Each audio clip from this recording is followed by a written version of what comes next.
गांव में बहुत समय पहले बालगोविंद भगत नाम के एक अद्भुत इंसान रहते थे। वे देखने में साधु जैसे लगते थे। गोरे चिट्टे, साधारण कद के, सफेद बाल और सफेद दाढ़ी वाले। कपड़े बहुत कम पहनते थे, बस एक सफेद लंगोटी और सिर पर छोटी टोपी।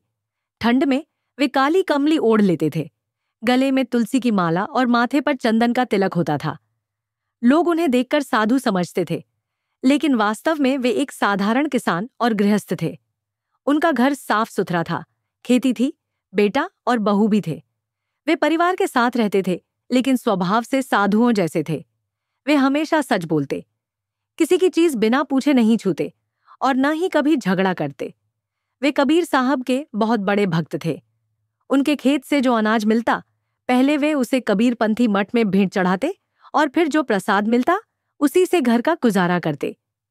बाल गोविंद भगत का सबसे बड़ा गुण था उनका संगीत। वे खेत में काम करते हुए भी कबीर के भजन गाते। उनकी आवाज इतनी मधुर थी कि खेतों में काम करने वाले किसान, औरतें और बच्चे सब झूम उठते। बच्चे तालियां बजाने लगते, औरतें गुनगुनाने लगती और किसान हल चलाते चलाते गीत की ताल में काम करने लगते। बरसात की रात हो, सर्दियों की सुबह हो या गर्मियों की शाम, उनके भजन पूरे गांव का मन मोह लेते। जब वे गाते तो लगता जैसे साधारण शब्द भी जादू बन जाते। कभी गांव के तालाब के पास, कभी घर के आंगन में, कभी खेतों में, उनका संगीत सबको अपनी ओर खींच लेता। भगत जी का एक बेटा था जो बहुत तेज नहीं था, लेकिन उन्हें बेहद प्यारा था। वे कहते थे कि जो कमजोर होता है उसे ज्यादा प्यार और सहारा चाहिए। एक दिन बेटा बीमार होकर मर गया। पूरा गांव सोच रहा था कि अब तो भगत जी रो रो कर टूट जाएंगे, लेकिन उन्होंने बेटे के पास बैठकर भजन गाना शुरू कर दिया। उनकी बहू रो रही थी तो उन्होंने उसे समझाया कि रो मत बेटी, आत्मा तो परमात्मा से मिलने चली गई है, यह दुख नहीं बल्कि उत्सव है। लोग यह देखकर हैरान रह गए, लेकिन यह उनके गहरे विश्वास की ताकत थी। हर साल वे पैदल गंगा स्नान करने जाते, रास्ते भर गाते बजाते चलते।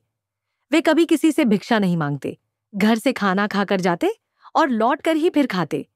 बुढ़ापे में उनका शरीर कमजोर हो गया था, लेकिन उनका नियम और भक्ति कभी नहीं टूटी। एक दिन शाम को उन्होंने भजन गाया, लेकिन आवाज में थकान थी। सुबह जब गांव वाले देखने गए तो पाया कि बाल गोविंद भगत इस दुनिया से जा चुके थे।